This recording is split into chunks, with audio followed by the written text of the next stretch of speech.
Good morning, children. Continuity of the lesson Mother's Day by J.B. Priestley. Children, in my last class, I told you when George used the word barmy, B-A-R-M-Y, barmy, for his wife. Actually, he did not know that he was talking to his wife. Mrs. Pearson, who was actually Mrs. Fitzgerald, lost her temper immediately. Jumping up savagely, she started showing her furious behavior. Rude behavior once again. Savagely, furiously, or fiercely. If you shout at me again like that, George Pearson, I will slap your big fat silly face. She threatened him that she would slap his big fat and stupid face if he shouted at her again like that. This was obviously a threat. Now, real Mrs. Pearson, who was acting as Mrs.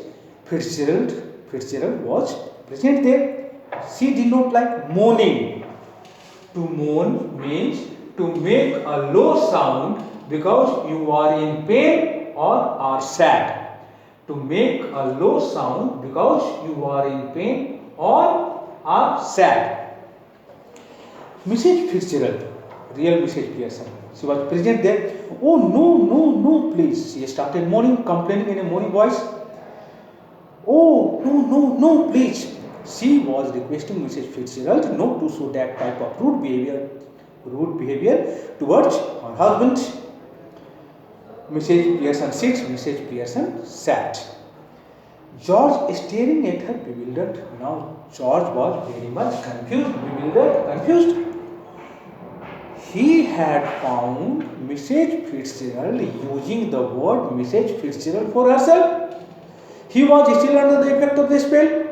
He did not know that the lady who was looking like Mrs. Fitzgerald was his real wife. So he was confused. Either I am off my chump or you two are. Off my chump is an idiom. Off one's chump. If you are off your chump, you behave like a mad person. He said, he thought that either he was mad or those two ladies in that room were mad. How do you mean? No, please, Mrs. Fitzgerald. He wanted Mrs. Fitzgerald to explain the meaning of her words. No, please, Mrs. Fitzgerald. He had not understood. She was Mrs. Fitzgerald, and why she was telling herself to stop? This point he had failed to understand. Look, you are Mrs. Fitzgerald, so why are you telling yourself to stop? He thought that she was Mrs. Fitzgerald, her neighbor. Why she was then telling herself to stop? When she was not doing anything, when you are not doing anything. He had not found her doing anything. She was Mrs. Fitzgerald, her neighbor. So why she was telling herself to stop? He wanted to know. Tell her to stop, then there would be some sense in it. He wanted Mrs. Fitzgerald to tell his wife, Mrs. Pearson, to stop, to make some sense. Staring at Mrs. Pearson. Now George Pearson looked at his wife. I think you must be tiddly. Here I have written the meaning of the word tiddly, slightly drunk. He thought that his wife was slightly drunk. Mrs. Pearson, who was real Mrs. Fitzgerald, lost her temper once again. Starting up savagely once again, she began showing her furious or fierce or angry behavior towards George Pearson. Say that again, George Pearson. She threatened him. She wanted him to use that word again so that she could get an opportunity to teach him a lesson. She wanted him to repeat that word, repeat that sentence again. George Pearson, say that again, George Pearson. Once again, she was showing her rude behavior towards him. George intimidated, frightened. George was frightened by her rude behavior towards him. So he used the words all right, all right, all right. How many times did he use this expression all right? 3 times.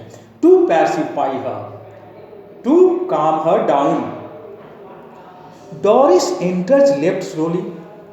Now we find Doris entering the room from the left hand side. Looking miserable, her condition didn't seem to be good. I have already told you she had been upstairs crying her eyes out according to George Pearson. She is still wearing the wrap. She has still used the wrap to cover her body with. Mrs. Pearson sits on the settee. Mrs. Pearson, real Mrs. Fitzgerald, now sat on the settee. Settee is a kind of furniture. Mrs. Fitzgerald, who was Doris' real mother, she started addressing her. She started talking to her. Hello, Doris dear. She used the words hello, Doris dear to address Doris. Doris miserably, Doris, who obviously was not in a good mood, answered, hello, Mrs. Fitzgerald. She answered back. She answered by using the words, hello, Mrs. Fitzgerald. Mrs. Fitzgerald, I thought you were going out with Charlie Spence tonight. Mrs. Fitzgerald, now Doris was also under the effect of the spell created by Mrs. Fitzgerald. For her, that lady was her neighbor. Because of the effect of the spell, Mrs. Fitzgerald told her that she had thought that she was going out with Charlie Spence that night. Doris annoyed.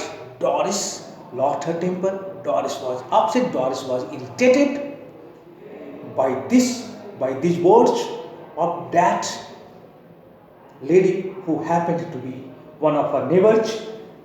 What's that to do with you? She asked Mrs. Fitzgerald. She did not know that she was talking to her own mother. What's that to do with you? She wanted to know how that matter was connected with her. Mrs. Pearson, who was sitting, who was Mrs. Fitzgerald, softly once again rebuked Doris by using the words stop that, softly, quickly and rudely. She told Doris rudely and quickly to stop that type of behavior. Mrs. Fitzgerald nervously, Mrs. Fitzgerald, who was real Mrs. Pearson, nervously, in a nervous way. What does she say? No, it's all right. She did not want Mrs. Fitzgerald to say offending words to Doris. So she said, no, it's all right. In a nervous way she said. Mrs. Pearson severely, Mrs. Pearson severely means harshly. It isn't all right. Mrs. Pearson, who was Mrs. Fitzgerald, said that it was not all right. I won't have a daughter of mine talking to anybody like that. She did not want a daughter of her talking to anyone like that. She did not want Doris to show that type of rude behavior towards anyone. Now answer Mrs. Fitzgerald properly. She wanted Mrs. Pearson, real Mrs. Fitzgerald, wanted Doris to show proper and right type of behavior towards Mrs. Fitzgerald. Doris or go upstairs again. And if she did not want to show her right behavior towards Mrs. Fitzgerald, then she should immediately go upstairs again. She wanted her to leave that place and she wanted her to go upstairs again. Doris looks wonderingly at her father. Doris, who heard the rude words of her mother, looked at her father with a sense of wonder. She wanted to get his help. She wanted him to support her. George, in despair, George, who was already upset, don't look at me. He forbade his daughter to look at him for his support. I give it up. I just give it up. He wanted to say that he had already accepted defeat. He was not in a position to do or say anything to improve the situation. Mrs. Pearson fiercely, well, answer her. Mrs. Pearson once again used very harsh words towards poor Doris. She wanted her to answer Mrs. Fitzgerald properly. Doris sulkily. Doris was not in a good mood. So she said in an unpleasant way, I was going out with Charlie Smith tonight, but now I have called it off. She accepted that she was going out with Charlie Smith that night, but now she had cancelled her plan, cancelled her program. Mrs. Fitzgerald, oh, what a pity, dear, why have you? Mrs. Fitzgerald, who was real Mrs. Pearson, was very much upset after knowing that she had cancelled her program. She used the expression, what a pity. She wanted to know why Doris had cancelled her program, her plan. She had already decided to go out with Charlie Smith that night. Mrs. Fitzgerald, Doris, with her flash of temper, she suddenly lost her anger. Because if you must know, if it is necessary for you to know, Mrs. Fitzgerald, she was showing her anger. She was talking to her angrily. My mother had been going on at me, making me feel miserable. She told Mrs. Fitzgerald that her mother, Mrs. Pearson, was responsible for her pitiable or miserable condition. She had continued her way. She had continued making her feel miserable and saying he has got buck teeth and is half-witted. Doris told Mrs. Fitzgerald. She did not know that she was talking to her own mother. She told her the opinion of Mrs. Fitzgerald about Charlie Spence. Mrs. Fitzgerald, she told her the opinion of her mother about Charlie Spence. She told her that her mother thought that Charlie Spence had got buck teeth. Teeth which generally a buck has and is half-witted. And she also thought that Charlie Spence was a stupid person. All this she said angrily. She was very much angry when using these words. Mrs. Fitzgerald, rather bolder, Mrs. Fitzgerald, who was real Mrs. Pearson, this time showed her boldness. To whom? To Mrs. Pearson. Oh, you shouldn't have said that. She did not want Mrs. Fitzgerald to use those negative words against Charlie Spence. Mrs. Pearson sobbed. Mrs. Pearson once again showed her rude behavior. Mrs. Pearson was Mrs. Fitzgerald. Softly, quickly and rudely. Mrs. Fitzgerald, I will manage my family. You manage yours. She wanted Mrs. Fitzgerald to manage her family and she wanted to manage her own family. She did not want anyone's interference. That's why she said rudely, said these words, used these words rudely and quickly. George, grimly, note the word grimly. Here I have written children. Grimly means in a very serious or depressing manner. In a very serious or depressing manner. George came forward and said something grimly. Taking her off, are you any? Note, I have written this phrasal verb, tick off here. Tick off means reprimand. Reprimand or rebuke. In simple English, a scold. In simple English, a scold. He thought that his wife was rebuking, reprimanding or scolding Mrs. Fitzgerald.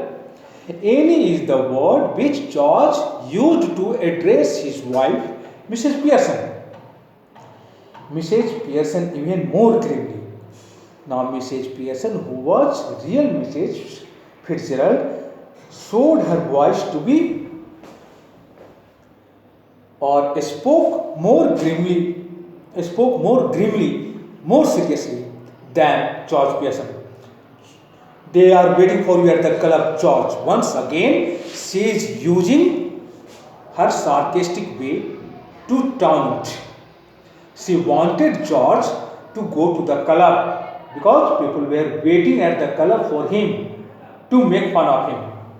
George, don't forget. She didn't want George to forget to go to the club. And don't you start crying again, Doris. She did not want Doris to cry again. Her words were rude, her language was harsh, and you can find a touch of sarcasm in her voice. Mrs. Fitzgerald getting up. Mrs. Fitzgerald, real Mrs. Pearson, now could be seen leaving her seat with sudden decision. It appeared as if she had decided to do something. As if she had decided to do something. That's enough, quite enough. She did not want that type of negative situation to continue. That is why she used the words, that's enough, quite enough, that's more than sufficient. She wanted the activities going on there to stop immediately. George and Doris stared at her bewildered. George and Doris looked at Mrs. Fitzgerald in a confused way. Bewildered, confused. Thank you, children.